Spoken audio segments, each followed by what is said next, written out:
নমস্কার শ্রোতা বন্ধুরা, আশা করি সকল বন্ধুরা ভালো আছেন এবং সুস্থ আছেন।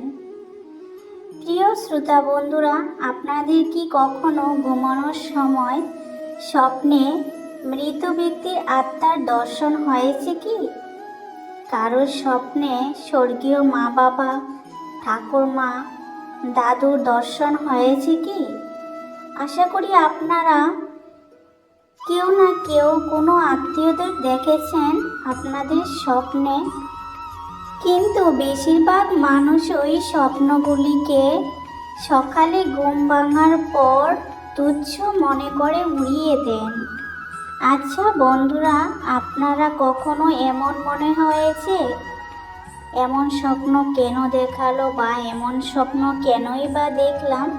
এর অর্থ কি? আসলে স্বপ্নে মৃত আত্মীয় স্বজন দেখা পাওয়ার কোনো সাধারণ ব্যাপার নয়।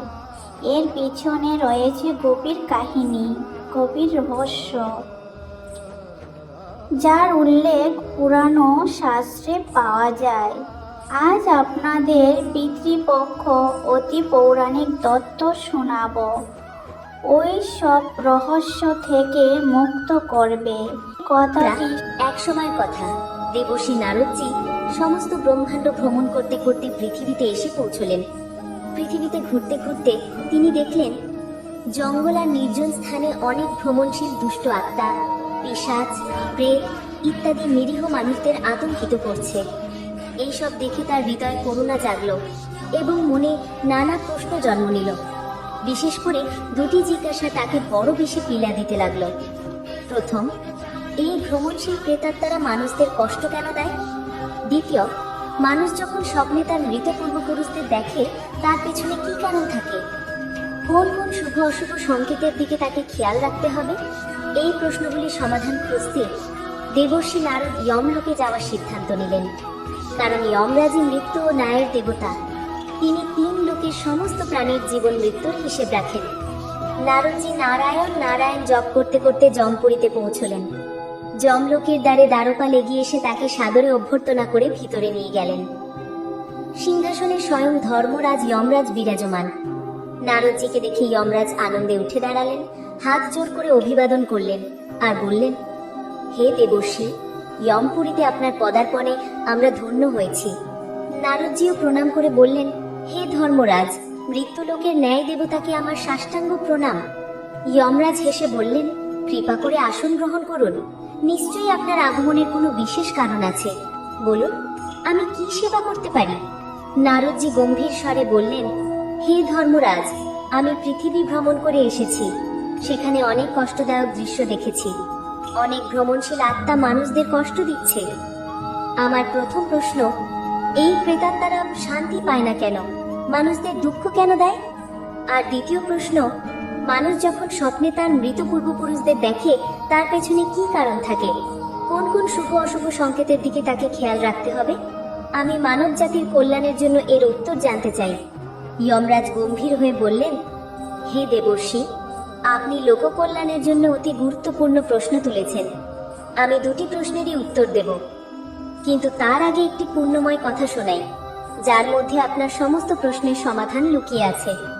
যে মানুষ এই কথা শ্রদ্ধার সঙ্গে শোনে, আমি তার 32 প্রকার পাপ ক্ষমা করে দিই। এই বলে যমরাজ কথা শুরু করলেন, আর নারদজি মনোযোগ দিয়ে শুনতে লাগলেন। যমরাজ বলতে লাগলেন, মধ্যদেশে এক সমৃদ্ধ নগরী ছিল। সেখানে ধর্মন নামে এক ধনী শেঠ পরিবার সহ বাস করতেন। তার 4 ভাই ছিল, সুমন, নন্দন, বিরোচন ও বিভান। 5 ভাই অত্যন্ত স্নেহী, একসঙ্গে থাকতেন, একসঙ্গে ব্যবসা ও কৃষিকার্য দেখাশোনা করতেন। গোটা নগরীতে তাদের মতো ধনী ও সম্মানিত কেউ ছিল না। এই সমস্ত সম্পদ তাদের পূর্বপুরুষদের আশীর্বাদ ও সৎকর্মের ফল ছিল। ধর্মনের পিতামহ ও পূর্বপুরুষরা অত্যন্ত দয়ালু ও ধার্মিক ছিলেন। তারা নিয়মিত দান, পুণ্য, যজ্ঞ, হোম, গুখাকে অন্নদান করতেন। সেই পুণ্যের ফলে তাদের বংশধরেরা অপার ঐশ্বর্য পেয়েছিল।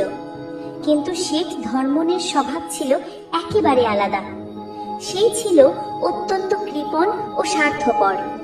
দান ধর্ম তার কাছে কোনো মূল্যই ছিল না।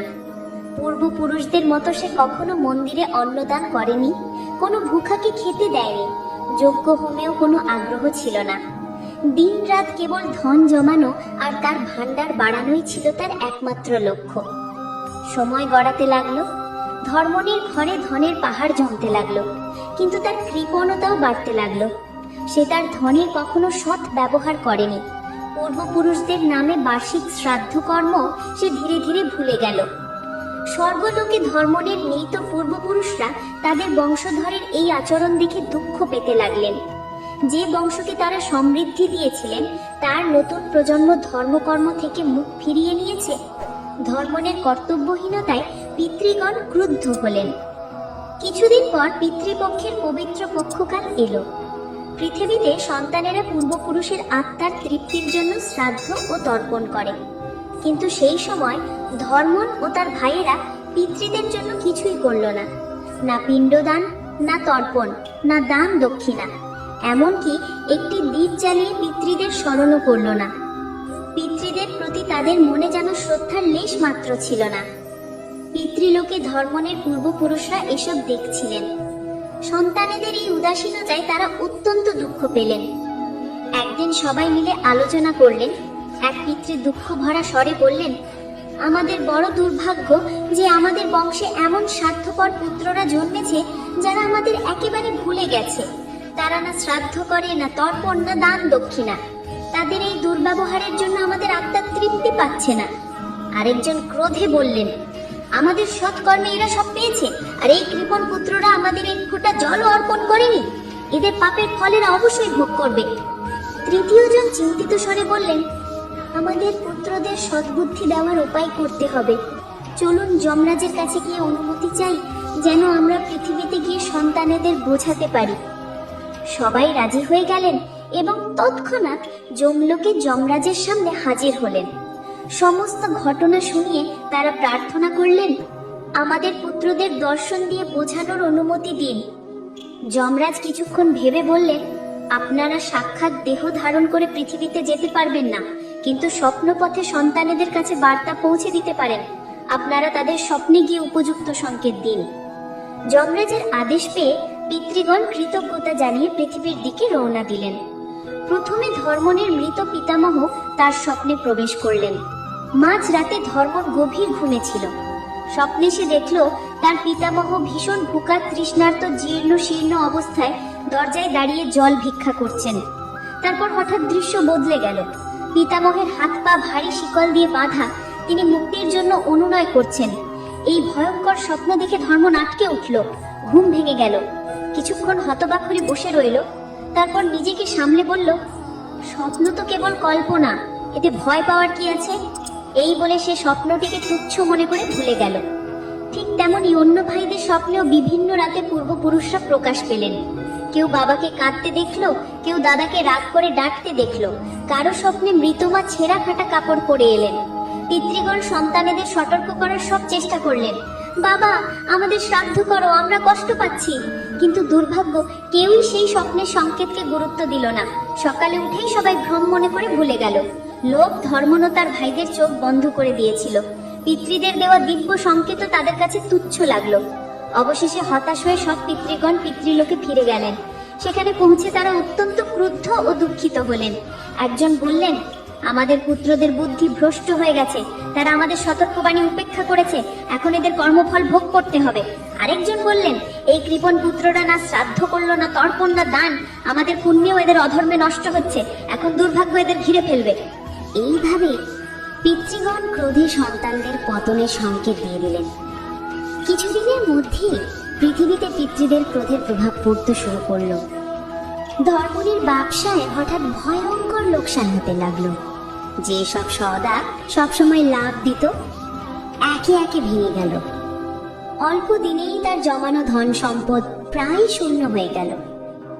ধনের অভাব ও অবিরাম বিপদের কারণে 5 ভাইয়ের মধ্যে প্রতিদিন ঝগড়া শুরু হলো। শেষে বিবাদ এত বেড়ে গেল যে তারা পৈতৃক সম্পত্তি পর্যন্ত বিক্রি করে দিল। যা পেল তা ভাগ করে আলাদা হয়ে গেল। কিন্তু দুর্ভাগ্য তাদের পিছু ছাড়ল না। যে সামান্য টাকা পেয়েছিল তাও রোগ ব্যাধি ও সংগ্রামে শেষ হয়ে গেল। যে পরিবার একদিন ধনধান্যে পূর্ণ ছিল সে দারিদ্র্যের ঘরতে তলিয়ে গেল। শেঠ ধর্মন গুরুতর রোগে শয্যাশায়ী হলেন। বাকি ভাইয়েরা জীবিকার জন্য দুয়ারে দুয়ারে ঘুরতে বাধ্য হলো। পরিবার ছিন্ন ভিন্ন হয়ে গেল। ঘরের সমস্ত সুখ শান্তি নষ্ট হয়ে গেল। পিতৃলোকে পূর্বপুরুষেরা সন্তানদের এই দুর্দশা দেখে ব্যথিত হলেন। তাদের মনে অনুতাপ হলো যে ক্রোধের বশে সন্তানদের শেপ দিয়েছেন। এবার তারা আবার যমরাজের শরণ নিলেন। গিয়ে বিনয়ের সঙ্গে বললেন, হে ধর্মরাজ, আমরা সন্তানদের দুর্দশা দেখে ফেলেছি। আমাদের উদ্দেশ্য ছিল তাদের ধ্বংস করা নয়, কেবল পথ দেখানো। এবার আপনি কোনো উপায় করুন যাতে আমাদের পুত্ররা সদ্বুদ্ধি পায় আর তাদের কল্যাণ হয়। যমরাজ পিতৃদের ধৈর্য ভাবতে বললেন, চিন্তা করবেন না মহাত্মারা, আমি নিজে পৃথিবীতে যাব আর তোমাদের পুত্রদের তাদের ভুল বোঝাবো। এই বলে যমরাজ মহিষে চড়ে এক মুহূর্তে ধর্মনের নগরীতে এসে পৌঁছালেন। দেখলেন যে ঘর একদিন ধনবৈভবে ভরা ছিল তা এখন উজাড়। ধর্মন আর তার স্ত্রী সুনন্দা একটা ভাঙা ছাউনির কুঁড়ে ঘরে রোগ শয্যায় পড়ে আছেন।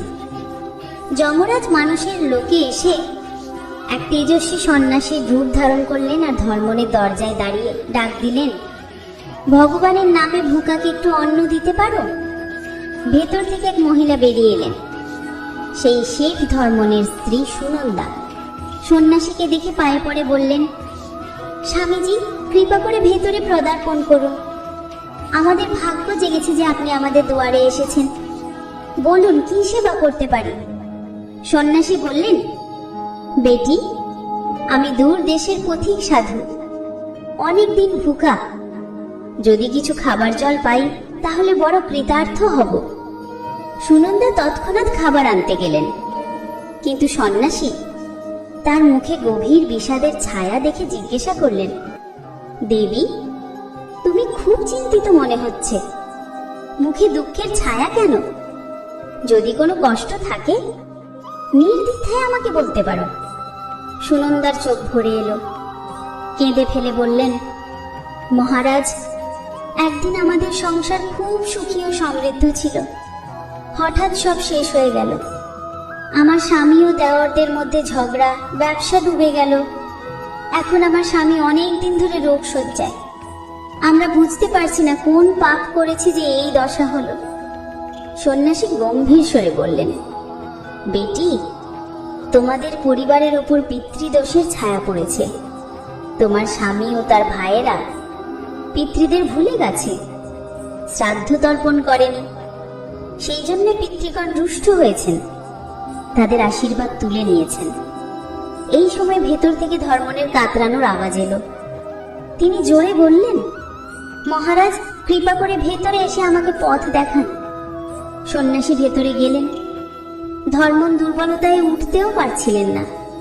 চোখে জল নিয়ে হাত জোর করে বললেন, স্বামীজি, শুনেছি আমার পিতৃদের ক্রোধে আমার সব শেষ হয়েছে। বলুন আমি কি পাপ করেছি? আমার ব্যবসা উজাড়, ভাইরা দূরে চলে গেছে, আমি এই অবস্থায় এসেছি, আমাকে পথ দেখান। সন্ন্যাসী গভীর দৃষ্টিতে তাকে দেখে বললেন, বৎস, তুই তোর পূর্বপুরুষদের অপমান করেছিস। তাদের জীবদ্দশায় যে পুণ্য অর্জন করেছিলেন তার ফলে তুই এই সম্পদ পেয়েছিলি, কিন্তু তুই সেই পুণ্য বাড়াসনি, পিতৃদের মানও রাখিসনি, দিন দুঃখের সেবা করিসনি, শ্রাদ্ধ তর্পণ করিসনি। এই কারণে তোর সমস্ত পিতৃগণ রুষ্ট হয়েছেন, তাদের আশীর্বাদ তুলে নিয়েছেন। ধর্মন লজ্জায় মাথা নিচু করে বললেন, মহারাজ, সত্যি কিছুদিন আগে আমার স্বপ্নে বাবা ও পিতামহ দর্শন দিয়েছিলেন, সম্ভবত সতর্ক করেছিলেন, কিন্তু আমি মনোযোগ দিইনি। এখন আমার সব শেষ। কৃপা করে বলুন, স্বপ্নে পিতৃদের দর্শনের অর্থ কি? কোন কোন সংকেত তারা দিয়েছিলেন যা আমি বুঝতে পারিনি? বিস্তারিত বলে আমাকে পথ দেখান। সন্ন্যাসী বললেন, বৎস, মন দিয়ে শোন। আমি তোকে স্বপ্নে পিতৃদর্শনের সমস্ত সংকেতের অর্থ বলছি, যাতে আর কখনো ভুল না হয়। এগুলো হৃদয়ে রেখে দে, আর অন্যদেরও বলিস, যাতে সবাই পিতৃদের সম্মান করে। ধর্মন মাথা নেড়ে সম্মতি জানালো। তখন যমরাজ স্বপ্নের সংকেতগুলো বোঝাতে শুরু করলেন। 1.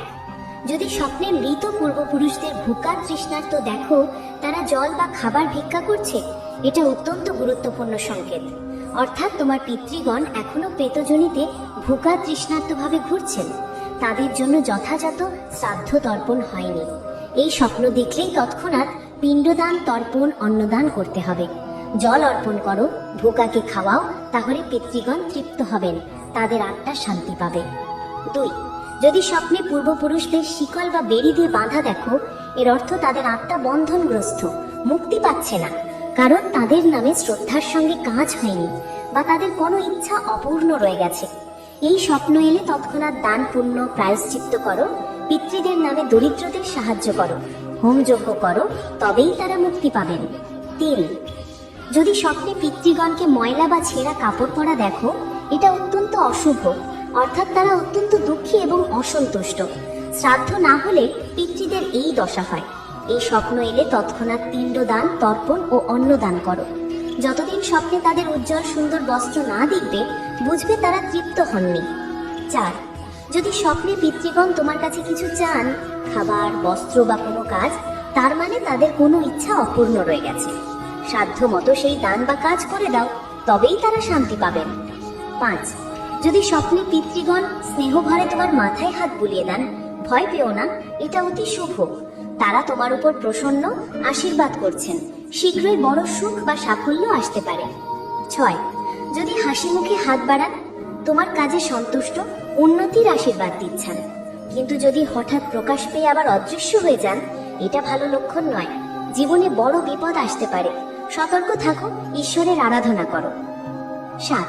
যদি ক্রুদ্ধ মূর্তিতে ডাঁটেন বা রাগী দৃষ্টিতে তাকান, তোমার কোনো কাজে তারা অসন্তুষ্ট। নিজের আচরণ পরীক্ষা করো, দুর্নীতি ত্যাগ করো। 8. যদি কাঁদতে দেখো, অত্যন্ত অশুভ, নিকট ভবিষ্যতে বড় দুঃখ আসতে পারে, আরো বেশি সাবধান হয়ে ঈশ্বরের শরণ নাও। 9. যদি তেজস্বী, সুস্থ, উজ্জ্বল বস্ত্রে আলোয় জ্বলজ্বল করতে দেখো, অতি শুভ, তারা মোক্ষ পেয়েছেন, তোমার উপর অত্যন্ত প্রসন্ন, জীবনে সুখ সমৃদ্ধি থাকবে। 10. পিতৃপক্ষে যদি অশ্ব, হাতি, ষাঁড় বা বিকৃত মূর্তি দেখো, কিংবা কোনো পশু মানুষের মতো কথা বলে, এগুলো অত্যন্ত অশুভ। পিতৃগণ প্রেতজনিতে আছেন, অসন্তুষ্ট, তৎক্ষণাৎ শ্রাদ্ধ, দান, জপ, হোম করো। যমরাজ উপদেশ শেষ করলে ধর্মনের চোখ দিয়ে অশ্রুধারা বইতে লাগলো। তিনি যমরাজের পা জড়িয়ে ধরে কাঁদতে কাঁদতে বললেন, মহারাজ, মোহের বশে আমরা ভয়ঙ্কর ভুল করেছি, পিতৃদের সংকেত উপেক্ষা করেছি। এখন বলুন কিভাবে তাদের প্রসন্ন করব। যমরাজ তাকে তুলে সান্ত্বনা দিয়ে বললেন, বৎস, এখনো সময় আছে, তুমি তোমার সব ভাইদের একত্র করো, পবিত্র নদী তীরে গিয়ে বিধিমতো শ্রাদ্ধ, তর্পণ, পিণ্ডদান করো, ভুকাকে খাওয়াও, গরুকে ঘাস খাওয়াও, হৃদয় দিয়ে ক্ষমা প্রার্থনা করো, প্রতিজ্ঞা করো প্রতি বছর পিতৃপক্ষে শ্রদ্ধার সঙ্গে শ্রাদ্ধ করবে, দান পুণ্য করবে। এটাই তোমার সমস্ত কষ্ট দূর করার উপায়। ধর্মন কৃতজ্ঞতায় হাত জোড় করে বললেন, আপনার অসীম কৃপা মহারাজ, আমরা ঠিক তাই করব। সন্ন্যাসী যমরাজ তোমার মঙ্গল হোক বলে আশীর্বাদ করে অদৃশ্য হয়ে গেলেন। তারপর ধর্মন তৎক্ষণাৎ ভাইদের কাছে খবর পাঠালেন। 4 ভাই বড় ভাইয়ের ডাকে এলেন। ধর্মন সন্ন্যাসীর বলার সমস্ত কথা বিস্তারিত শোনালেন। কথা শুনে বাকি ভাইরাও অনুতাপে ভরে গেলেন। সবাই স্বীকার করলেন লোভের অন্ধকারে পিতৃদের সম্মান ভুলে গিয়েছিলেন। 5 ভাই মিলে স্থির করলেন তৎক্ষণাৎ পিতৃদের তর্পণ করবেন এবং সেই পবিত্র নদী তীরে গিয়ে বিধিমত শ্রাদ্ধকর্ম সম্পন্ন করলেন। ভাইরা পিতৃদের উদ্দেশ্যে পিণ্ডদান করলেন, তর্পণ দিলেন, ব্রাহ্মণদের শ্রদ্ধার সঙ্গে ভোজন করালেন, গরুদের সবুজ ঘাস খাওয়ালেন এবং দরিদ্রদের মধ্যে অন্নবস্ত্র দান করলেন। 5 ভাই এক মনে বিনয়ের সঙ্গে পিতৃদের কাছে ক্ষমা চাইলেন এবং তাদের আত্মার শান্তির জন্য প্রার্থনা করলেন। সেই রাতে সব ভাইয়ের স্বপ্নে দিব্য দর্শন হলো। তারা দেখলেন তাদের পূর্বপুরুষরা অত্যন্ত প্রসন্ন মুখে তেজস্বী রূপে প্রকাশ পেয়েছেন। কেউ হাসি মুখে তাদের মাথায় হাত বুলিয়ে দিচ্ছেন, কেউ স্নেহ ভরে আশীর্বাদের জন্য হাত বাড়িয়ে দিয়েছেন। সবাই পরিষ্কার উজ্জ্বল বস্ত্র পরে আছেন, যেন তারা মুক্তি লাভ করেছেন এবং সন্তুষ্ট দৃষ্টিতে সন্তানদের দিকে তাকিয়ে আছেন। স্বপ্নে পিতৃগণ মধুর স্বরে বললেন, সদা সুখী থেকো বাবারা, এবং আশীর্বাদ করলেন। সকাল হতেই ভাইরা উৎসাহে উদ্বেলিত হয়ে একে অপরের স্বপ্ন শোনালেন। এই জেনে তাদের চোখ কৃতজ্ঞতায় ভরে গেল যে সবাইকে পিতৃদের শুভ সংকেত মিলেছে। তাদের দৃঢ় বিশ্বাস জন্মালো যে পিতৃগণ প্রসন্ন হয়ে তাদের ক্ষমা করে দিয়েছেন। তারপর থেকে ভাইদের জীবন আবার বদলে যেতে লাগলো। পিতৃদের কৃপায় ধীরে ধীরে হারানো ঐশ্বর্য ফিরে এলো। শেখ ধর্মনের শরীর সুস্থ হতে লাগলো। ভাইদের মধ্যে পুনরায় একতা ফিরে এলো এবং তারা একসঙ্গে নতুন উৎসাহে ব্যবসা শুরু করলেন। অল্প দিনের মধ্যেই তাদের পরিশ্রম ও পিতৃদের আশীর্বাদে নতুন ব্যবসা ফুলে ফলে উঠল। যেখানে একদিন দারিদ্র্য ছিল, সেখানে আবার ধনধান্যের প্রাচুর্য ফিরে এলো। তবে এবার পার্থক্য এই যে তারা আরো বিনয়ী, ধার্মিক এবং উদার হয়ে উঠেছিলেন। তাদের পরিবারে স্থায়ী সুখ শান্তি বিরাজ করতে লাগলো। দীর্ঘায়ু হয়ে বহু বছর পর যখন 5 ভাই জীবন পূর্ণ করে এই সংসার থেকে বিদায় নিলেন, তখন পিতৃলোক থেকে দিব্য বিমানে করে তাদের পূর্বপুরুষরা এসে তাদের সঙ্গে করে উজ্জ্বল লোকে নিয়ে গেলেন। যমরাজ কথা শেষ করলেন। দেবর্ষি নারদ মুগ্ধ হয়ে সব শুনছিলেন। তিনি যমরাজকে প্রণাম করে বললেন, হে ধর্মরাজ, আপনার মুখ থেকে এই পুণ্যময় কথা শুনে আমার হৃদয় ধন্য হয়ে গেছে। এখন আমার সমস্ত সংশয় দূর হয়েছে। আমি অবশ্যই পৃথিবীতে গিয়ে মানুষদের এই শিক্ষা দেব, যাতে তারা পিতৃদের সম্মান করে এবং জীবনে সুখ সমৃদ্ধি লাভ করে। তো বন্ধুরা, এইভাবেই যমরাজ দেবর্ষি নারদকে স্বপ্নে মৃত পূর্বপুরুষদের দর্শনের সমস্ত শুভ অশুভ সংকেত বুঝিয়ে দিয়েছিলেন। এই কথাটি আপনাদের কেমন লাগলো কমেন্ট করে অবশ্যই জানাবেন। তথ্য ভালো লেগে থাকলে ভিডিওটি লাইক করতে ভুলবেন না এবং চ্যানেলটি সাবস্ক্রাইব করে পাশে থাকুন। সবাইকে অনেক অনেক ধন্যবাদ। জয় পিতৃদেব।